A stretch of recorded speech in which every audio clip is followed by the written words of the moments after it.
Ask Me Anything by Redical. Almost 10 years ago I walked away from a plane crash. Ask me anything. Greetings everyone, my name is Ian and 10 years ago next month I flew home from Beijing on BA38. End Wikipedia org link. This came up during the recent Ask Me Anything from a flight attendant, so here I am. Ask me anything. Proof. Here's the BBC article. There is an interview linked on the right hand side, but it appears that the video is lost in real player hell. And here's me. Photos up Google link now hiding from my in-laws post Christmas. Edit. Just taking a little break to watch the Snow Bears show on BBC One and the mandatory socializing. I'll be back in an hour or so to answer more questions. Edit 2. I'm back now. Edit 3. Thanks everyone, it's been fun. I'm going to go to sleep now, but I'll check back tomorrow in case there are any urgent burning questions left over.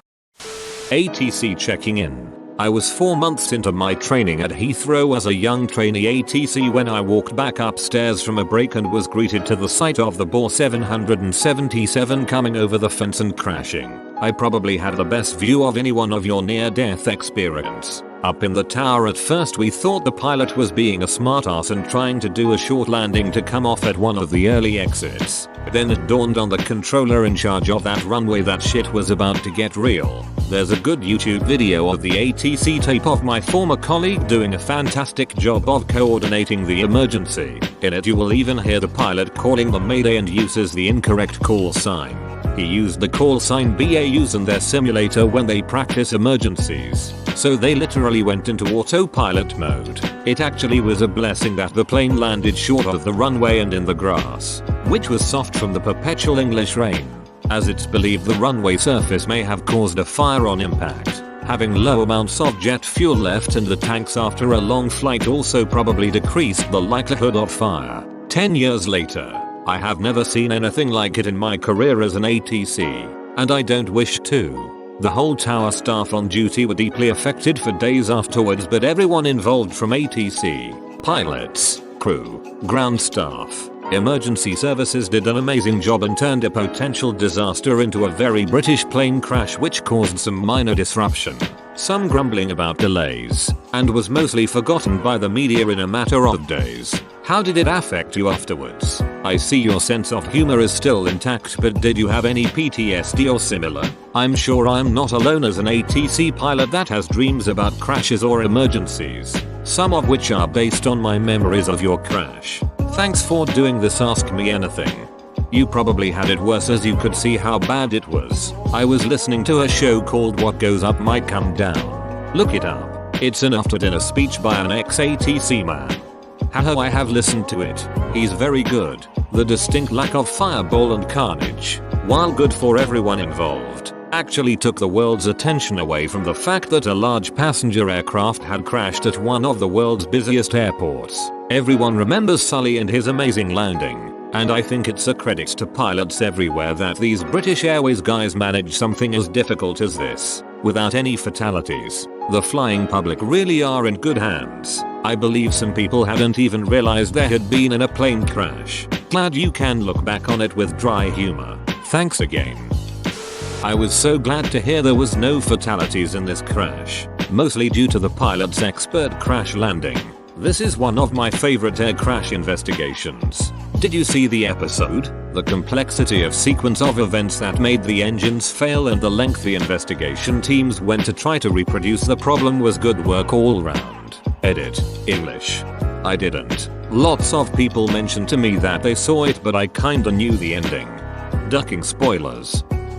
What freaks me out about a crash landing is being trapped in a burning aircraft by passengers gathering their luggage. What was your reaction to other passengers' instincts to gather luggage rather than self-survival? My friend and I shared a look of seriously, and then used their delay to get the hell off the plane. I didn't even grab my jumper. January on a runway at Heathrow in a t-shirt is not a warm experience. On the plus side, Russia and China was colder, so I was somewhat acclimatized. How were you reunited with all of your luggage? Did the airline gather it all up and put it on the carousel like normal? Was there much damage to passengers' luggage? How much did you get in compensation? I got a 2-week holiday anywhere in the world for myself and 3 friends with business class flights, 5 years of gold level membership in the executive club, Most importantly, I got to go down the evacuation slide. It's nice to see you have your priorities straight. Semicolon. Were people panicked at all? Or just sorta confused and shaken up? A mix of everything. I think confused and shaken up is the most common expression I saw that day. Did it crash when it was supposed to be landing at the airport? Or during the normal flight? Did this cause a fear of flying for you? Or someone close to you? Did you have a concern for your life? Did the other passengers' reactions make it harder to stay calm? No, I still fly now whenever I can and look forward to it. Not at all. I was oblivious to the whole thing, so by the time I knew it could have been worse, it was over, so nothing to be scared about. The other passengers stopping to get their bags before leaving just gave me a clear path to the exit, so I didn't spend a long time stuck inside. Edit. My sister refuses to be on the same plane as me now. I like to think I've got a proven track record and everyone else is just untested. I guess you figured I've been in one plane crash. Statistically, what are the chances it'll happen again? Edit. Yes, I know that's not actually how statistics work. As I recall from the news reports, it had been a totally normal flight right up until the last few seconds. When did you realize that something had gone wrong? Describe the impact in the first few seconds following. Were people more stunned or was there a sense of panic? I figured it was a rough landing. I just wasn't sure how rough. There was some sense of concern. I think if you could see out a window you would have had a much better idea what was happening. There were some people crying once we got off the plane, and there were the people who stopped to get their hand luggage and a few people shouting at the crew. The cabin crew was fantastic, they got us all off quickly and safely. I once had some rookie fly our flight from Denmark to Iceland. It's already a rough flight in the winter due to the climate in Iceland. This kid wasn't a flight captain, he had some weird designation like flight corporal or some inferior title, and every time he spoke it sounded like his dad was forcing him to speak in front of an audience. The landing of that flight, I legit thought he had crashed the plane to the ground. It felt like I had been dropped 10 feet onto a trampoline, and this loud thump just had people screaming. But the worst thing I tried was just as we were about to land, likely literally 2 seconds from touching. The pilot jerks the plane as hard as he can up into ascent again and starts circling, like the engines just went full throttle, like when you take off and the plane accelerated ridiculously fast up. He came on the intercom 10 minutes later like, "Oh SRY, but there was another passenger plane on the landing strip." KDen. Edit. I've had some commenters mixing the stories up into one. It's 2 different flights. Row. Just read the article. It seems like the problem wasn't apparent until the very end of the flight. Did the crew have time to tell the passengers anything? Did you know the plane was going in for a hard landing before it happened? Another question I had for any pilots or anyone with knowledge about aircraft. How would water get into the fuel lines? Isn't water a contaminant in a fuel system? We didn't even get a call to brace. I remember looking out the window, across 3 seats because I was in the middle block, thinking we were coming down a little steep. I also heard a motor adjusting something which could have been either the flaps or landing gear, as the pilot was doing his best to get maximum glide time. The sad truth is I thought we'd come down a bit hard and then gone off the side of the runway. It wasn't until we got the call to evacuate and I went down the slide to be treated to the view of our undercarriage in the distance and half an engine leaking fluid that I realized just how bad it was. I was sitting 7 or so rows back from the wing exit and I was the second person down the slide. In the distance there was a man in a high-vis jacket waving for us to head that way, so off I set. I was also motivated by the smoker who, on getting out of the plane and standing next to the engine, decided that then was the time to light up. How was he not immediately suffering from a fractured skull? What was the process for you like from landing to getting back home? More importantly, did you get a lottery ticket on your way back? I actually wish I had. The guy in the bank suggested it. I was in there cancelling my cards as they were still in the plane. Did you get your stuff back from the plane? Would you credit your survival to the fact that you had your tray table up and your seat back in the full upright position? More that the person in front did. If that had been reclined, I could easily have smashed my head into the back of it. Would you credit the crash being caused by your cell phone not being in airplane mode? How do people react when you tell them about this? Is it a lot of sympathy, or shock, or disbelief? Seems like such an interesting conversation piece. Depends on the person. Work colleagues who travel a lot are jealous of the gold card, now sadly expired. Most people start out concerned then get jealous over the holidays. What did having the gold card get you? How was China? Freezing cold. I went to Harbin for an ice and snow festival. Failed to order dumplings in a dumpling restaurant. Tobogganed off the Great Wall and ate huge amounts of duck in Beijing. Sounds chill. You mentioned what BA did for you regarding compensation. So by way of follow up on that, did they reach out to you or provide support in any other ways, such as offer counseling or psychological referrals or other such support? Did they seem sincere in their outreach or more like they were trying to stave off lawsuits? Did lawyers, solicitors, attorneys try to get you to sue BA? Here in the USA, tort lawyers run the world and everybody seems to either be afraid of being sued or be waiting for their opportunity to sue someone else, or both. I'm curious about if it's the same in the UK and how this experience played out after the crash itself but before everything was settled.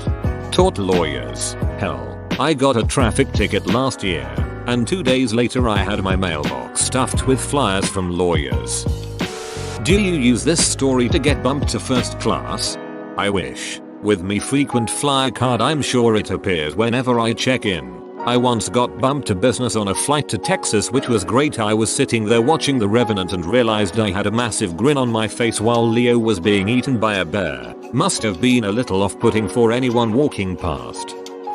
Did you and the other affected persons got compensation from the air company? I managed to get 2 holidays out of them. I was traveling with a friend and I took her boyfriend and my significant other on my compensation holiday and she then did the same for me. I also got a new camera and replacement MP3 player as mine were tragically destroyed.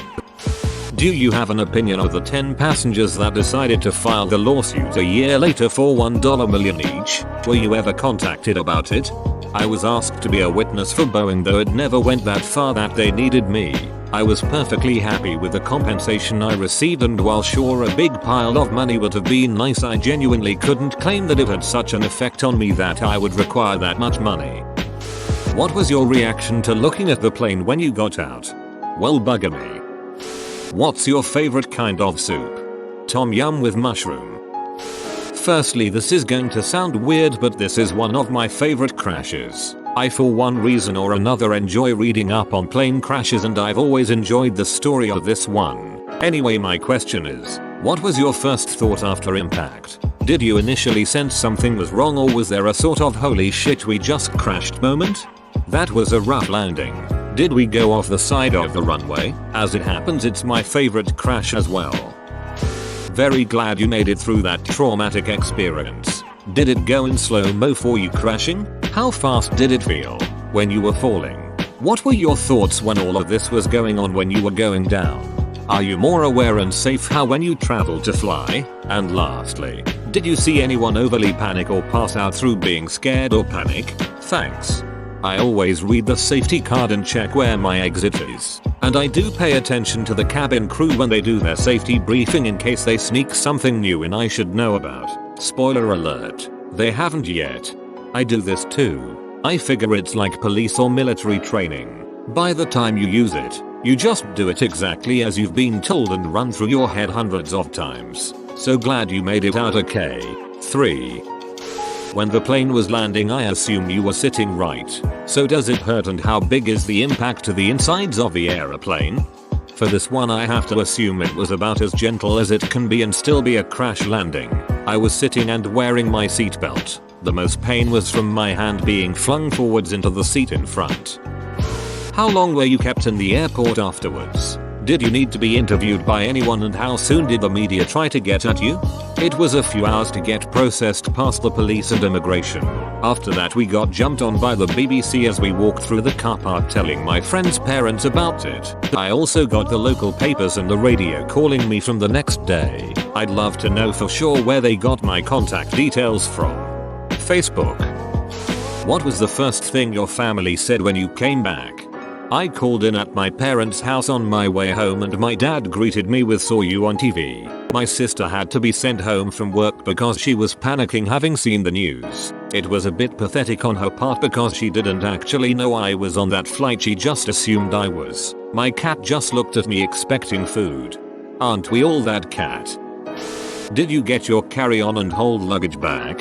Yes, it was all put in a taxi and sent back a few days later. They mixed my friends and my bags up, so I did wonder where the lace underwear and bras had come from for a few minutes before my brain caught up. Did you have a chance to talk to the pilots after the crash? If so, what did you discuss? No, I never did. The pilot did run a blog for a while and I sent him an email thanking him but never got a reply back. At the time all the media outlets were asking me to hail him as a hero and I thanked him, but at that point didn't know what he did to save us all. This video explains how he saved you guys. Yowta be link. It could have been a lot worse if the pilots didn't know how to handle the situation. Did you rush to the slide to get away from the crash? Or to go before the people who had peed their pants? Definitely to get to go first. What was your first distinction that made you realize something was wrong? The grumbling noise of soil against the fuselage. Thanks for watching this radical video. Subscribe for the best Reddit videos straight to your feed 3 times a day.